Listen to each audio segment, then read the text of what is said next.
Nós vamos agora introduzir o conceito de grandezas tensoriais. As grandezas tensoriais, usualmente, nós representamos com uma letra T, para lembrar tensor, né? E uma grandeza tensorial, ela tem um certo número de índices aqui, né? I, J, K, L, por exemplo, né? De forma que tem um certo número de índices aqui. Se nós não tivermos nenhum índice, essa grandeza aqui é uma grandeza tensorial de posto zero. Então, definimos o que é posto. Por exemplo, essa grandeza tensorial aqui é de posto 1, 2, 3 e 4. Uma grandeza tensorial de posto. Estou em primeiro lugar explicando o conceito de posto de uma grandeza vetorial. O número de índices, mas esses índices aqui são tais que I vai de 1 até 3.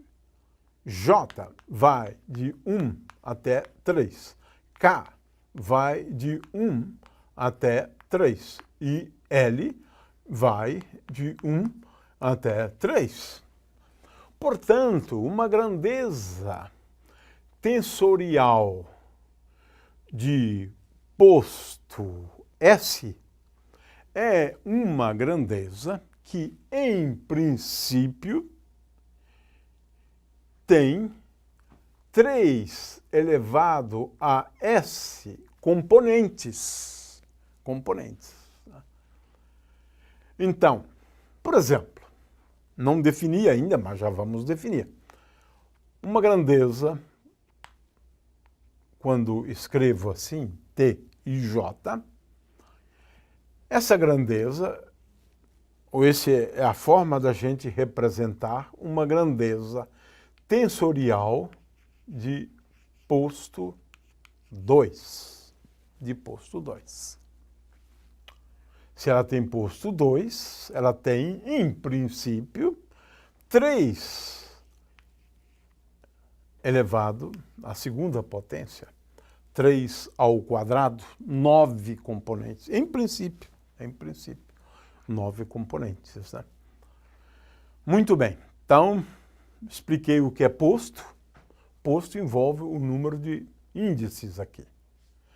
Cada índice indo de 1 até 3. Então, uma grandeza tensorial de posto S tem 3 elevado à potência S, onde S é o posto, né, componentes, né? Então, isso já deixa claro que se o posto for igual a 0, eu tenho 0 aqui, 3 elevado a 0 é 1. E eu represento essa grandeza apenas por T. Nesse caso, o posto 0 é uma grandeza escalar. É isso. É uma outra forma de classificar, né? Se for posto 1, ele tem apenas uma componente, TI. Logo, posto 1 é uma grandeza vetorial. Vamos então agora definir, né, um tensor de posto arbitrário, posto S. Nós dizemos que uma grandeza que tem 3 elevado a S componentes, essa grandeza é uma grandeza tensorial, estamos falando de um tensor, se sob uma rotação, porque aqui o que importa aqui é a rotação.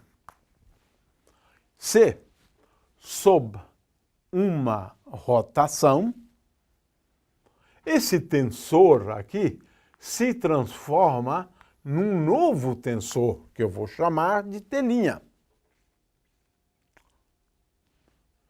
sob uma rotação, T se transforma em T', onde T'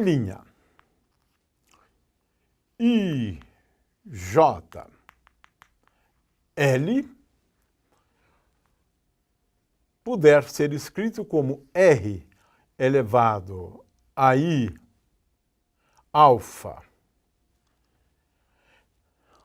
R vezes J beta vezes R elevado, ou melhor, vezes, colocar assim, R L gama vezes T alfa beta gama. De forma que nós dizemos que temos uma grandeza tensorial se ela se transformar de acordo com essa regra aqui. Eu tenho uma matriz R para cada índice desses aqui. Para cada índice desses. Se for de posto 4, eu tenho R, R, R, R. Atente aos detalhes. Aqui, dois índices iguais, fica implícito o sinal de soma. Isso é importante nessa notação. Se eu não utilizar essa notação, aqui eu devo somar, né, alfa indo de 1 até 3, tenho que somar beta de 1 até 3, e finalmente tenho que somar gama de 1 até 3. É que eu excluí aqui esse sinal de soma, mas alfa aqui e alfa aqui, beta aqui e beta aqui, gama aqui e gama aqui. Então, todo cuidado é pouco, né? Mas, às vezes, isso aqui é representado de um outro jeito, né? T', essa é uma outra forma, uma outra notação, né? T' é igual a R vezes R vezes R vezes R vezes T. É uma outra maneira, né? Mas o que isso quer dizer é exatamente isso aqui, então não importa muito, tá certo? Muito bem, então eu defini, né, uma grandeza tensorial de posto arbitrário. Veja que se eu tiver de posto 1, o que eu teria? T'1 é igual a R. Não, T'I é igual a RI, digamos, alfa vezes T alfa, que é exatamente o que a gente havia definido antes como uma grandeza vetorial.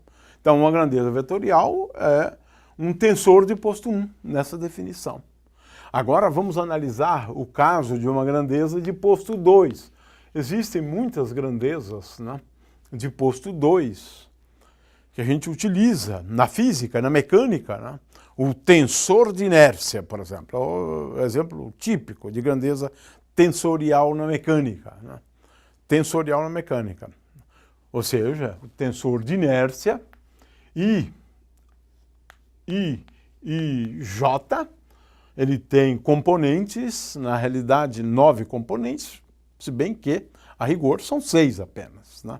E às vezes só 3. Se ele estiver na diagonal, não importa.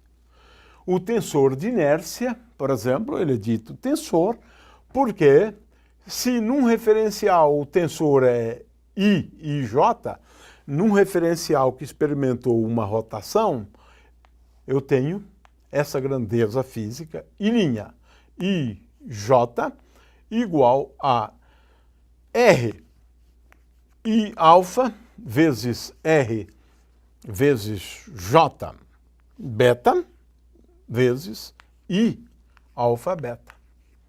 Claro que aqui está implícito o sinal de soma, quer dizer, na verdade eu devo somar alfa de 1 até 3 e aqui no caso beta de 1 até 3. Né? Aqui eu excluí a soma, porque eu tenho dois índices iguais, fica implícito que eu tenho uma soma. Essa convenção é muito utilizada na teoria da relatividade, especialmente lá, senão fica uma coisa horrorosa. Tá certo? Muito bem. Então, um tensor de posto 2 se transforma assim, sob uma rotação. O tensor de inércia, mas existem muitos tensores importantes, né? Não só na mecânica dos fluidos, né? Tensor de energia e momento, e tem vários outros tensores super importantes na física. De qualquer maneira, a nossa intenção aqui foi apenas definir o que são grandezas tensoriais de posto S, dando exemplos para grandezas tensoriais de posto 1 e de posto 2. Uma grandeza tensorial de posto 2 tem até 9 componentes. Em geral, não. Né? Em geral, são 6, né? Como é o caso do tensor, até 6, né? No caso do tensor de inércia. De qualquer maneira, grandezas tensoriais são fundamentais no caso da teoria da relatividade quando nós estivermos abordando o eletromagnetismo. Porque veremos lá que os campos elétricos e magnéticos formam ou são componentes de um tensor de Lorentz. Então, esses conceitos serão depois, todos eles, né, levados para a teoria da relatividade. Mas se você não entender aqui, fica muito difícil entender na teoria da relatividade. De qualquer maneira, esses conceitos são importantes per se, independentemente de teoria da relatividade.